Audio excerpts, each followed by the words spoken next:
పూర్వక నమస్కారాలు, ధన్యవాదాలు. అదేవిధంగా పూజ్యపాదులు శ్రీ శివానంద సరస్వతి మాతాజీ వారు, శ్రీ శివచైతన్య తపోవనాశ్రమాధిపతులు అమ్మగారు కూడా 10 నిమిషాలు వారి దివ్యమైనటువంటి సందేశాన్ని మనకు అందించవలసిందిగా మనవి.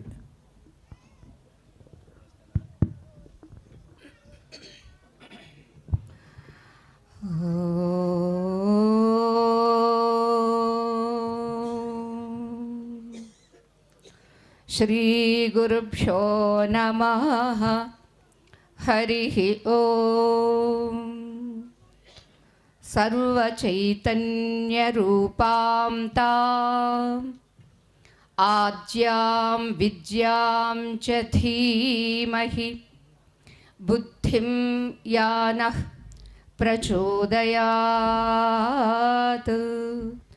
ఓం శాంతి శాంతి శాంతి. వందే గురు పరంపర. మహాత్ములందరికీ మా హృత్పూర్వక శతకోటి ప్రణామములు సమర్పిస్తూ, పరమ భాగవతోత్తములైన మీ అందరికీ మా అభినందనలు. ప్రియ దివ్యాత్మ స్వరూపులారా, నీటిలో మేను మునిగితే స్నానం, నేను నాలో మునిగితే ధ్యానం. ఇప్పుడు మీరంతా మహాకుంభమేళ వెళ్ళిన వాళ్ళు కొందరున్నారు, వెళ్ళాల్సిన వాళ్ళు చాలామంది ఉన్నాం, దానిలో మేము కూడా ఉన్నాము. ఒక్కసారి మీరంతా ఎక్కడున్నవారు అక్కడే ఉండి మాతో మహాకుంభమేళాకి రండి. ఫ్లైట్ టికెట్ కూడా అవసరం లేదు. ఒక్కసారి అందరూ వెళదామా? సిద్ధంగా ఉన్నారా? 3 మునకలు వేసి వచ్చేద్దాం. హర హర గంగే హర హర గంగే హర హర గంగే హర హర గంగే. ఒక మునక వేశాం. హరి హరి యమునే హరి హరి యమునే హరి హరి యమునే హరి హరి యమునే. రెండవ మునక కూడా వేశాం. ఇక మూడవది, జయ హో సరస్వతి, జయ హో సరస్వతి, జయ హో సరస్వతి, జయ హో సరస్వతి. చాలా సంతోషం. అందరూ వేశామా మునక లేదా? మీ అందరికీ బాగా తెలుసు, మీరు ఇక్కడే ఉంటారు, మీ ఇంటికి వెళ్ళిపోతుంటారు కదా. అలానే మనం అందరూ ఇక్కడే ఉన్నాము మహాకుంభమేళాకి. ఆ నాగసాధువులందరికీ మధ్యలో వెళ్ళి 3 మునకలు వేసాము, గంగా యమున సరస్వతి త్రివేణి సంగమంలో. అలానే ఇక్కడ ఇవాళ రజతోత్సవంలో మన పూజ్యపాద శ్రీ శ్రీ శ్రీ స్వస్వరూపానందగిరి స్వామివారు ఇక్కడ కూడా త్రివేణిని ఏర్పాటు చేశారు. ఒకటి జ్ఞాన గంగ, ఎదిగో ఇవాళ 4వ రోజు ప్రవహిస్తూనే ఉంది. రెండవది భక్తి గంగ, అమ్మ యొక్క ఆ దివ్య రూపాన్ని దర్శిస్తే రజతోత్సవంలో అమ్మ ఆ రజత అలంకారంతో మెరిసిపోతూ మనల్ని అందరినీ అటు అలా లాగుతూ ఉంది. భక్తి. మరి జ్ఞానము భక్తి ఈ రెండింటిని మిళితం చేసుకుని మన జీవితం ఎలా నడవాలి అంటే క్రియాయోగంగా, కర్మయోగంగా. అందుకే మీ అందరితో 3 రోజుల నుండి హోమాలు చేయించారు, లలితా సహస్రనామ పారాయణం కూడా చేయించారు. ఈ 3 సమ్మిశ్రితమే మన జీవితం. అందుకనే మనలోకి మనం వెళితే, అంటే తనలోకి తాను వెళితే ధ్యానము. తనలోకి అంటే మనందరికీ తెలుసు, కానీ క్లారిటీ లేదు, స్పష్టత లేదంతే. నేను అనేది నేను అంటూనే ఉంటా, ఇక్కడ ఉంటున్నా ఎక్కడికో వెళతాము, ఇక్కడ ఉండి ఏదో ఊహలు చేస్తూ ఉంటాము, ఆఖరికి నిద్రలోకి వెళితే కూడా కలలు కంటూ ఉంటాము. కల కూడా అయిన తర్వాత వెళతాం చూడండి, అది తాను. అలా తనలోకి వెళితే ఎలా ఉంటుంది?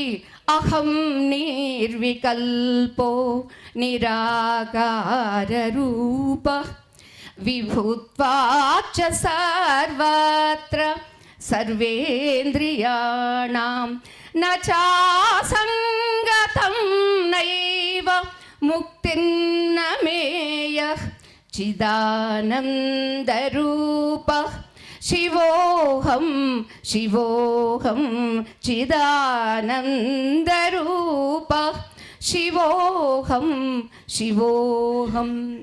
గాఢ నిద్రావస్థలో మనమెవరం స్త్రీలు కాదు, పురుషులు కాదు, సన్యాసులు కాదు, అసలు ఏదీ కాదు. మరి ఎలా ఉన్నాము? అహం నిర్వికల్ప, ఏ సంకల్ప వికల్పములు లేవు, ఎందుకని అక్కడ మనస్సు లేదు కాబట్టి.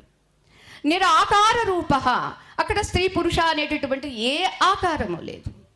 అంతేకాదు, నాకు అక్కడ బంధన లేదు, మోక్షము లేదు. అయ్యో ఏమీ లేదా అంటే కేవలం చిత్ ఆనంద రూప, చైతన్య ఆనంద స్వరూపంగా మాత్రమే ఉన్నాను. దాన్నే శివ, మంగళ, శుభంకర, శ్రేయస్కర అనేటటువంటి ఏదైతే ఉందో ఆ అనుభూతి మనకి, ఆనందానుభూతి మనకి కేవలం గాఢ నిద్రావస్థలో కలుగుతూ ఉంది. అలా కలిగినప్పుడు మనకి ఏముందంటే వేరే ఏమీ లేదండి, అదే తనలోకి తాను వెళ్ళడం. అయితే ఇప్పుడు ఏదో బాగానే ఉంది, అందరూ నిద్రపోతూనే ఉన్నాం మధ్య మధ్యలో ప్రసంగాల్లో, ఇప్పుడు ఇంకా నిద్రపోతే సరిపోతుంది కదా అంటే ఆహాహా, నిద్రలో మనకి ఎరుక లేదు, తెలివి లేదు. భగవంతుడు కరుణామయుడు ప్రసాదించాడు. అలా నిద్రలో హాయిగా వెళితే మెలుగు వచ్చిన తర్వాత ఎంత ఎనర్జెటిక్గా, ఎంత లెవెల్స్ అన్నీ పెరుగుతాయో మనందరికీ తెలుసు. అదే నిద్ర పగ్గుపోతే కాళ్ళు పీగుతాయి, పిచ్చి పిచ్చి కళలు వస్తాయి, పిచ్చి పిచ్చి ఆలోచనలు, అసలు ఏం చేస్తామో మనకు అర్థం కాదు. ఎందుకని? తనలోకి తాను వెళ్ళలేదు కాబట్టి. తనలోకి తాను ఎలా వెళ్ళాలి అనేదానికే ఇవాళ 4 రోజుల నుంచి జ్ఞానగంగ ప్రవహిస్తూనే ఉంది. ఏది నేను కాదో మనోబుద్ధహంకార చిత్తాని నాహం నచ శ్రోత్రజిహ్వే నచ ఘ్రాణ నేత్రే, ఏదైతే నేను అని అనుకుంటున్నామో అదేది నేను కాదు, ఆ తత్వము. ఆ తత్వంగా ఉన్నప్పుడే నిజమైనటువంటి ఆరాధన. తనను తాను అర్చించుకుంటే అది సమ్యగ ఆరాధన. అంతర్ముఖ సమారాధ్య బహిర్ముఖ సుదుర్లభ, మనందరికీ తెలుసు. కానీ అనుకుంటాము, కానీ అంతర్ముఖమై ఆరాధన చేయడానికి మాత్రం మనం ఎప్పుడు ప్రయత్నం చేయమండి. అది తనను తాను అర్చించుకోవడం. ఎలా? ఈ ఇంద్రియాలన్నీ బయటే చూస్తూ ఉంటాయండి. చేతులు ఏం చెయ్యాలా, ఏం పట్టుకోవాలా, ఏది గెల్లాలా, నో. ఈ చెయ్యి ఏది ఉంటే పని చేస్తుంది, అటువైపుకు తిరుగు. ఈ కన్ను ఏది ఉంటే చూస్తుంది, అటువైపుకు వెళ్ళి చూడు. ఈ చెవి, సర్వేంద్రియాలు చక్షుషా న పశ్యతి ఏన చక్షుగుంష పశ్యతి తదేవ బ్రహ్మత్వం విద్ధి నేదం యదిదముపాసతే. ఏదుంటే నీ కన్ను చూస్తుందో అది బ్రహ్మ. కంటి చేత చూడబడేది బ్రహ్మ కాదు సుమా, భ్రమ. అంచేత భ్రమలో నీవు ఉండవద్దు, బ్రహ్మగా ఉండి నీ బుద్ధిలో ఉండేటటువంటి భ్రమను తొలగించుకో. అంతేకాదు ఈ ప్రక్క ఆ ప్రక్క కూడా భ్రమలో పడుతుంటే వాళ్ళను కూడా కాస్త చేయూతనిచ్చి ముందుకు తీసుకుని వెళ్ళు. అందుచేత తనను తాను అర్చించుకుంటే అది త్యాగము అవుతుంది, అంతేకాదు శరణాగతి కూడా అవుతుంది. అందుకని కమలాక్షు నర్చించు కరములు కరములు, శ్రీనాథు వర్ణించు జిఫ్ఫ జిఫ్ఫ అంటూ ఏ ఇంద్రియములు ఉన్నవో వాటికి సార్థకత కలగాలంటే ఇలా ఉంటేనే సుమ, లేకుంటే అవి దండగే అని ప్రహ్లాదుడు అంటారు. అంతేకాదండి, తనకు తాను ఆహుతిస్తే యాగము. ఏమిటి ఆహుతి? మీరంతా చేశారు 3 రోజుల నుంచి, ఆహుతిలో ఆజ్యం పోశారు, సమిధలు వేశారు. మరి ఇక్కడేమిటండి? శ్రేయాన్ ద్రవ్యమయాజ్ఞ జ్ఞానయజ్ఞ పరం తప. అన్ని యజ్ఞాల్లోకెల్లా జ్ఞానయజ్ఞం చాలా గొప్పది అన్నారు. ఏమా జ్ఞానయజ్ఞము అంటే ఏదైతే నేను నాది అనుకుంటున్నానో వాటిని అసలైన నా స్వరూపానికి, స్వస్వరూపానంద స్వామి పేరు సార్థకం చేసుకున్నారు. అది మనం కూడా అనుసంధానం చేసుకోవాలండి. స్వస్వరూపంగా మనం ఏదైతే ఉన్నామో అక్కడికి వీటన్నింటినీ, ఏది సర్వేంద్రియాలను ఆహుతి చెయ్యాలి. సర్వాణి ఇంద్రియ కర్మాణి ప్రాణకర్మాణి చాపరే ఆత్మ సంయమ యోగాగ్నౌ జుహ్వతి జ్ఞానదీపితే. అన్ని ఇంద్రియముల కర్మములను అలాగే ప్రాణముల యొక్క కర్మలను ఎవరైతే ఆత్మ సంయమనము అంటే మనస్సును నిగ్రహించుకోవడం, బుద్ధిని అదుపులో పెట్టుకోవడం. ఈ మనస్సు చాలా చపలండి. ఏం చేస్తుంటే కనిపించిన దాని మీద కల్లా వాలిపోతూ ఉంటుంది. ఏదైనా దొరికితే దాన్ని అలా నిలబెట్టుకోవాలని అనిపిస్తూ ఉంటుంది. అది ఎప్పుడైనా ఎవరికైనా అంత స్వార్థం ఉంటుంది, అంత సంకుచితత్వం ఉంటుంది. ఆ స్వార్థ సంకుచితత్వంలో ధర్మాన్ని తప్పినా కానీ, సత్యాన్ని విడిచిపెట్టినా కానీ ఏమీ అనిపించదు. దానికి కారణం మనస్సు యొక్క ప్రలోభము. అదిగో అటువంటి మనస్సును కూడా నీవు సమర్పించగలిగితే, దాన్ని సంయమనం నిగ్రహించుకోగలిగితే అప్పుడే జ్ఞాన దీపితే నీకు జ్ఞానం అనేటటువంటి ప్రకాశం కలుగుతుంది. ఇక చిన్న ఉదాహరణ చెప్పుకుందామండి. పాపం చీమలు కొన్ని వెళుతూ ఉపమానం చెప్పేసి విడిచిపెడతాను స్వామి. 2 చీమలు, ఒక చీమ ఏమో పొరపాటుగా తెల్లగా కనిపిస్తే పంచదార అనుకుంది, ఉప్పు సాల్ట్ సీసాలోకి వెళ్ళింది. మరొక చీమ అది పంచదార అనుకుంది, మొత్తానికి పంచదార సీసాలోనే పడిందండి. బాగానే ఉంది. పొరపాటున మూత తీసి ఉంది, కానీ ఇవి 2 లోపలికి వెళ్ళేవి ఎవరో మూత పెట్టేశారండి. పాపం పంచదార సీసాలోకి వెళ్ళిన చీమ బాగానే ఉంది, she enjoyed, she or he. మొత్తానికి ఉప్పు సీసాలోకి వెళ్ళిన చీమ మాత్రం పాపం తిందామంటే ఉప్పగా ఉంది, ఆకలితో చచ్చిపోతుంది. అలాగే మొత్తానికి ఏదో కొద్దిగా తినదండి. సరే, మొత్తానికి మరలా ఒకరోజు ఎవరికి అవసరం వచ్చింది, మూతలు తీశారండి. ఈ ఉప్పు సీసాలో ఉన్నటువంటి చీమ బాగా చిక్కిపోయి బయటకు వచ్చి బాధపడుతూ ఉంటే, ఎంతలో పంచదారలో ఉన్నటువంటి చీమ కూడా బయటకు వచ్చింది. బయటకు వచ్చి అడుగుతుంది, ఏంటి అలా చిక్కిపోయావు?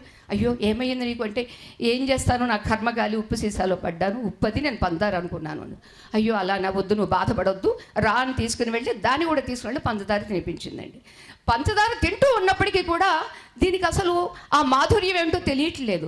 నాకు తీగలేదు బాగాలేదు, అప్పటిలాగే ఉంది అంటుంది. లాభం లేదని ఆ చీమను తీసుకుని వెళ్ళి ఎక్కడో నీళ్లుంటే దీని నోరు తెరిచి కొన్ని నీళ్లు పోసి పుక్కిలించి ఉయ్యి అని చెప్పి మరలా అలాగే ఉందంటే, ఒకసారి నోరు తెరవని లోపల ఉప్పు ఆ చిన్న కణాలు కదండి, పాపం చీమ నోరంతా, దానిలో మొత్తానికి ఈ పంచదార చీమగారు తీసేసి ఇప్పుడు నువ్వు స్వాలో చెయ్యంటే, అబ్బా ఎంత బాగుంది అందండి. ఇవాళ మనం కూడా ఆ ఉప్పు చీమలాగా ప్రాపంచిక పదవులు, ప్రాపంచిక భోగాలు అనేటటువంటి వాటిల్లో పడి అది లోపలే పెట్టుకుని, ఏది ఈ మనసులోనే పెట్టుకుని ఉండడం వల్ల ఎంతెంత ప్రవచనాలు వింటున్నా, ఎంతెంత పారాయణలు చేస్తున్నా, ఎంతెంత జప యజ్ఞాలు చేస్తున్నప్పటికీ కూడా ఆ మాధుర్యము, ఆ ఆనందానుభూతి కలగట్లేదు. అంతేత ఆనందం కొండల్లోనో, కోనల్లోనో, నదుల్లోనో, సముద్రాల్లోనో లేదు, కేవలం నీలో మాత్రమే ఉంది. ఆహా, నీవుగానే ఉన్నావు. ఆ నేనుగా ఉన్నటువంటి దాన్ని పొందడమే నిజమైనటువంటి జీవితానికి ఉత్సవం. అదే ఇవాళ జరుగుతున్నటువంటి రజతోత్సవం. మరి ఇక పెద్దలందరూ చెప్పినట్టుగా స్వామివారికి రజతోత్సవంతో పాటుగా తిరిగి బ్రహ్మోత్సవం, వజ్రోత్సవం, 100 సంవత్సరోత్సవం కూడా జరుగుతూ ఇలానే భక్తులందరూ వేంచేసి, అలానే మహాత్ములందరూ వారి వారి జ్ఞాన గంగా ప్రవాహంలో అందరికీ ఆ జ్ఞానాన్ని అందించి మన భారతదేశాన్ని ప్రకాశం వైపు, జ్ఞానం వైపు నడిపించి అందరూ కూడా ఆ సద్గతి స్థితిలో ఉందుముగాక అని అంటూ, తనను తాను గుర్తిస్తే, తనను తాను తెలిస్తే జ్ఞానము, తనను తాను కూడితే యోగము, తనను తానుగా ఉంటే చైతన్యము. అదే తపస్సు, అదే యశస్సు, అదే మనందరికీ కావలసినటువంటి జీవన లక్ష్యము. సిద్ధింపచేయుగాక అని అధ్యక్షులకు, మహాధ్యక్షులకు, పరమాధ్యక్షులకు అందరికీ కూడా మా ప్రణామములు సమర్పిస్తూ ఈ అవకాశాన్ని ఇచ్చినందుకు మరొకసారి మా కృతజ్ఞతాభిపూర్వక అభివందనములు. ఓం తత్సత్. పూజ్యపాదులు మాతాజీ వారు మనందరినీ కూడా కుంభమేళా తీసుకెళ్ళి అక్కడ మానసికంగా త్రివేణి సంఘంలో స్నానం చేయించినందుకు గాను హృదయపూర్వక ధన్యవాదాలు. ఇప్పుడు అదేవిధంగా పూజ్యపాదులు శ్రీ అసంగానందగిరి స్వామి వారు, శ్రీ సనాతన సభ కార్యదర్శిగా